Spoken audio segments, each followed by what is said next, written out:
Hey, welcome back. Another day, another vlog. We're back again Thursday morning here for another show. Didn't obviously do one yesterday. Big day yesterday. It was a bit of a monster hike. Went to a new spot I hadn't been to before. Decided I'd been to pretty much most of the places, and some other places I'm waiting for some rain. I think I've said a few times in a few of the videos, if you have been watching the photo journey videos, once this rain comes, it's a totally different world. It's just heaven on earth. So hang in for that. Just need a lot of rain to come through and clean out a few areas and then wet that rock. That makes a massive difference for the photos. But this beautiful area, I've called it KT's Cutting or Canyon.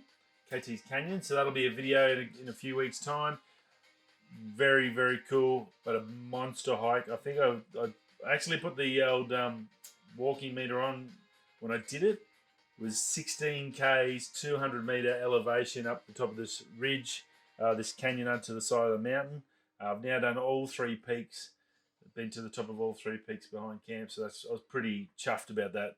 6 hours. It was a beautiful morning, and it was all good until I got to the top of the mountain and the sun was there, and it was a monstrously hot day. I think it was forecast like 36, and it was about 30 degrees, 32, but it was muggy as.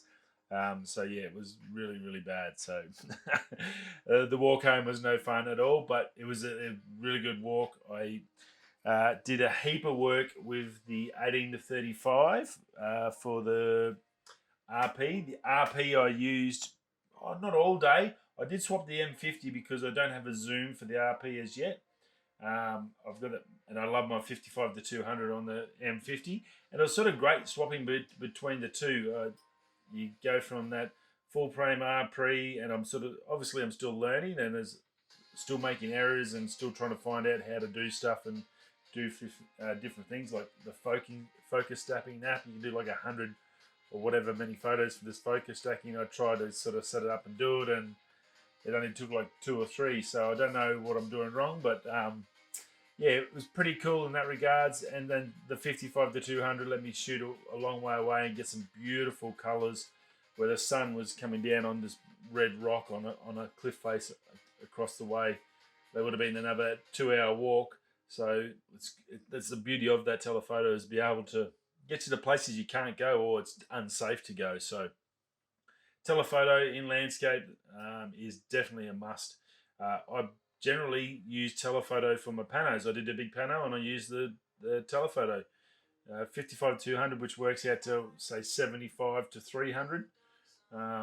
It's a great length, and definitely if you are doing landscape or getting out, don't be afraid to do a whole shift if you can, or a whole day on just telephoto, because you can achieve a lot with a telephoto. They're highly underrated, and they seem to be a lot cheaper on the market. I'm looking at some EF ones. I think it's either the 75 to 300 or the 80 to 300 second hand for EF, so I can get for the RP, and they're all in like mint condition for like $100-200. So like that's awesome compared to an RF lens, which is going to cost me multi thousands just for a 70 to 200. We're talking $4,000, I think, 3 to 4 grand. The 15 to 35 is like $5,000. I can't even afford that. Yeah, but I did also have a win. I got finally got a wide angle lens for it, so that was good. I got a really good deal on an image stabilized 24mm. So I thought I was trying to get a little bit shorter, but none of them was image stabilized. This was Canon's first ever image stabilized fixed element lens. It's in really good nick, so that's going to be good. And I already know that 24 is good to go, as in it's a great length for me, because the 16mm Sigma, which I'm using right here, I went to go there, but it's here, is perfect. And I've been using that for my Astro stuff, and it's really, really good. So that's a 2.8, and it didn't break the bank, so that'll be going on the RP as well. So we'll have a nice, beautiful Astro lens to complement that Sigma lens. Because that 18 goes out to, I think that's about 20, 27, 28mm. Just a little bit. It doesn't really give that good wide, so you get that sort of stretch in your photos when you want to play. And I think that 24 would definitely give me a little bit of something there. So cool, very good in that regard. So a lot happening in that space. I've done I think it's a 1, 2. I think like 2 or 3 videos this swing, or yeah, at least 2, because I'll probably merge some photos from the night before into that, which was overlooking where I started. So heaps going on, getting a lot achieved. So I've got to do some more editing. Friday's video is pretty much done. I'm just going to upload that, get that sorted. That'll be the 18 to 35 new wrap. So we're going to do the install on that. That's this week's video. And then I'm starting on next week's already for Christmas, because I want to try and get it done before I leave from work, so I don't have to work over Christmas, because I've got my mother-in-law coming. I've got Jack. Is going to be a big Christmas for him. I just want to sort of just switch off for a week, and I've got to do some other stuff around the house that's highly urgent. Rightio. Let's get into some news. Some big news. As always, there's always big news. It's always, you've just got to look for it, pretty much. There's always something interesting, I guess, is probably a better terminology. And well, Squarespace. I'm going to put a link down below. It's they sent me an email today. If you had been looking at doing a website, I use them. Once you get the gist of it, it's actually pretty easy. This has got some really formats. I'm sure you've seen all the ads on YouTube and stuff. This one I don't get anything for, but it's a link. There's only 5 spaces available. It's 20% off your first 12 months subscription. So look, it's there. If you're looking at doing a website, down below it'll be there. I've already put the link, set it up in my defaults. Now it's available up for 5 people up until January the 8th. So if you've been thinking about doing a website, which if you're going to get into YouTube or in photography, you need a website.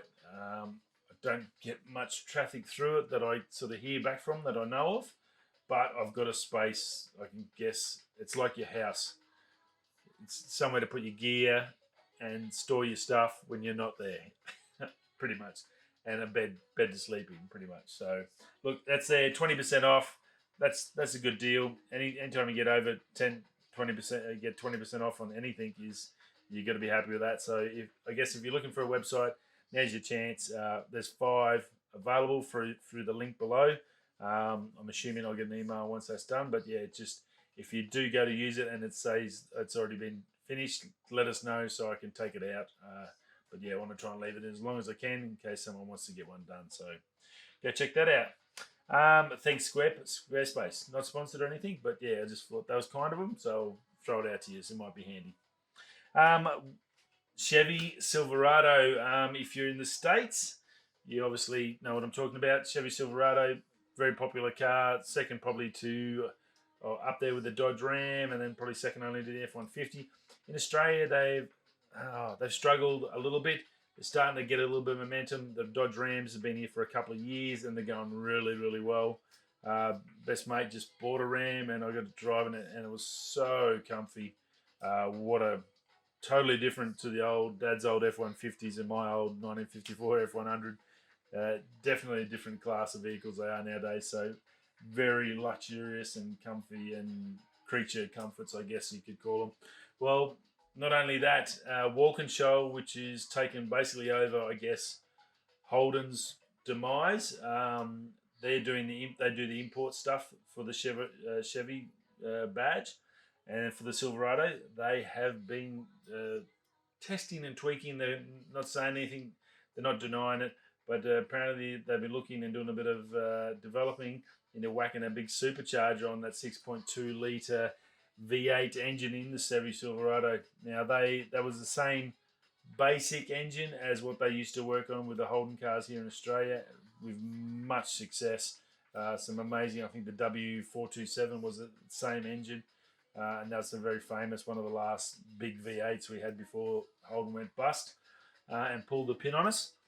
But look, it's going to be wild, a Chevy Silverado, and I think they're saying 500 kilowatts plus. It's a 1500, so it's the little ute, the proper side. Now, expense-wise, a little bit ridiculous. That 1500, they were originally supposed to be 80 to 90, and they've blown out to another 110 to 115, which is just ridiculous.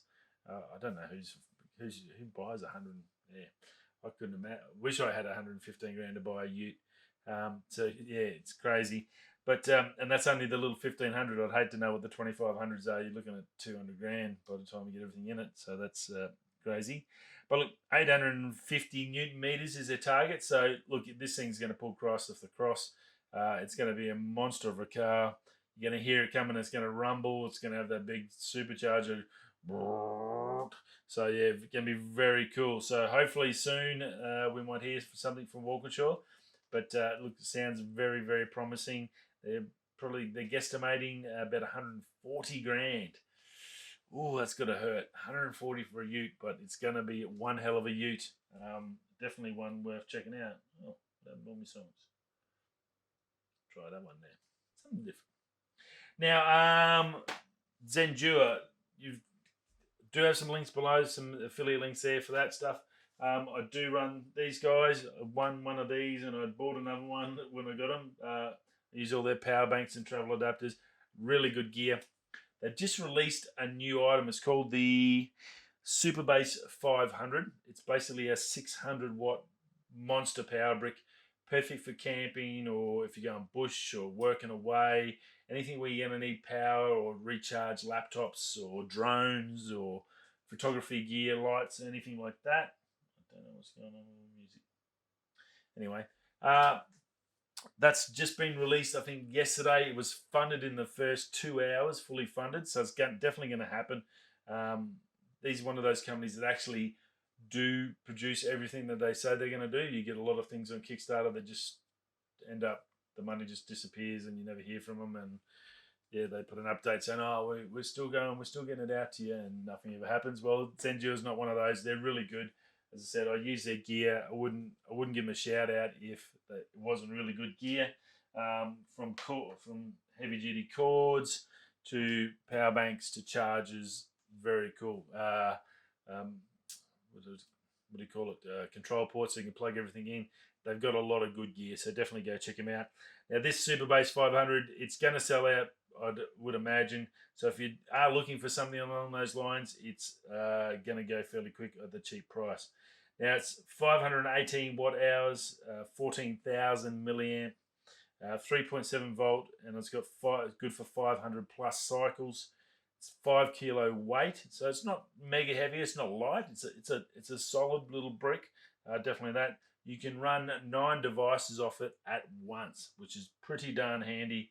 600 watt output on a 10 amp line, so that's very cool. It's got a solar panel you can buy as part of the kit in the Kickstarter, so it'll recharge yourself. So if you guys going camping in the bush while you're out all day, you're doing whatever, you can have this thing sitting there when nothing's going on, and with the solar panel on, just regenerating that power. So that's pretty darn cool.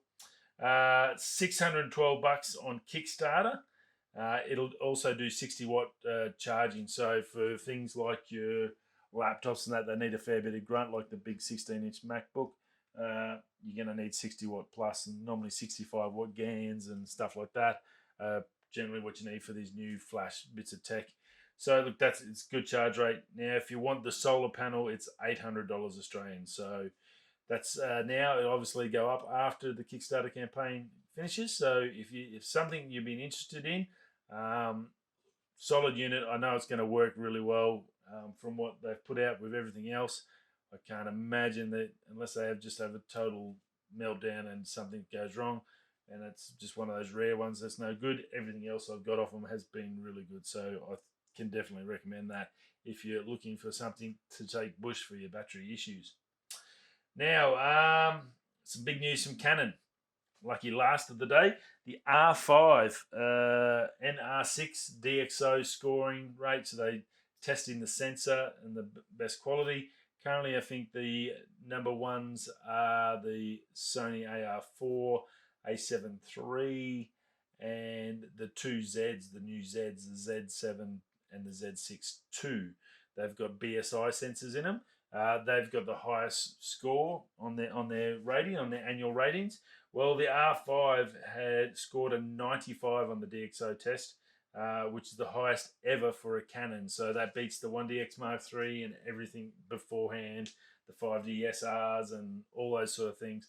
So look, the sensor quality out of it, the images, it's had great reviews on the images coming out of it. The video side's been it's sort of the one where it's sort of failed a bit, but the images for the pictures have been really, really good. So definitely a high quality camera. You're getting a great sensor. And look, that 1DX Mark III is an $11,000 camera here in Australia. So you're getting a R5 that's got a sensor for I think $6 or $7 grand, and it's going to give you a better image. So very interesting. Obviously, there's different things involved, weatherproofing and high-speed shooting and all that sort of stuff, and more DSLR type scenarios. But yeah, just sort of good example. A better example is the R6. Now the R6 got a 90. The 1DX Mark III got a 91. Same sensor, different cameras. One's mirrorless, one's DSLR, hybrid mirrorless type scenario. 5 points behind, but still a good bit of quality. That's still way up in the rating. So great job there from those two. I'm sure the Canon guys that developed those two cameras and that sensor will be very proud of their work, as we all are. We all do achieve stuff when I put a video out. If I get a lot of nice comments, it's like, beautiful. Well, that's good. I've made someone happy. That's fantastic. I was happy just doing it. If it helps, if it puts a smile on your dial, well, then it's a success. And that's really all you could ever ask for. Now, some big other news from Canon to finish off the show. Canon rumors, it's a CR2, so it's not 100%, but pretty much. Apparently, there has been some vision of people have been spotted out with let's call it the R7. We don't really know what it's going to be called, but a flagship RF mount APS-C sensor camera is coming. So it's in testing. It's testing in the field with certain people. But yeah, look, pretty interesting. We know that M range is pretty much defunct now and done. Unfortunately, M50 is still fantastic for video and all the stuff I need. But I don't think there's anything else coming after that. This is the next thing. It's going to be interesting to see the price of this sucker. If they're saying it's the same sort of quality, looks wise and specs as the R6, but with a smaller APS-C sensor. Now the R6 is $4,000 Australian. If they make that APS-C even anywhere over $2,000, it's going to be a hard sell. Why would you? For $2 grand, I can buy a second-hand Canon R and get a better camera than APS-C. So it's going to be really tricky sell from. It's going to be very interesting. This one is going to be one of those ones you know about the big megapixel ones and all that you can see how that all fits in. How they're going to sell this and how they're going to sell these cameras. If they're going to put that price point above $2 grand, it's going to be great. It's going to be really tricky. 1,000 to maybe 1,500 is its only real chance. Anything over that, if they're saying it's basically the same as an R6, well then this could be a big bargain. If they've got the same body as an R6, everything else is the same as an R6, but it's got a smaller sensor and it's only 1,500. Gold. Then you got some options. Again, unfortunately, again, there's no lenses you can afford apart from the 24 to 105 or the 24 to 250, and that's about it. And a 35 mil. Because if you're buying cheap, you ain't paying $5 grand for a friggin' lens. I'll give you a hot tip. And adapting, as much as it's quite handy, is quite bloody painful. Let me tell you, adapters and this extra shit you got to carry and swap and change. It's not a real lot of fun. So hopefully 2021 we get a heap of cheaper lenses for that RF mount, some decent ones. We get the Sigma boys and all that on track and start smashing them out, and we can get some fun stuff to play with. Rightio guys, that's it. Done and dusted. Very interesting to see about that APS-C. Walkinshaw's Silverado with a supercharger. That would be even more fun. I would love to hear that noise coming down the road. Very, very cool. Rightio, we'll see you for tomorrow, Friday, end of the week show. Very, very gone quick this week. Very, very gone quick. That's good as much as English. I will see you all again then. Take it easy. Wherever you're going that way, I'll catch you tomorrow. Peace.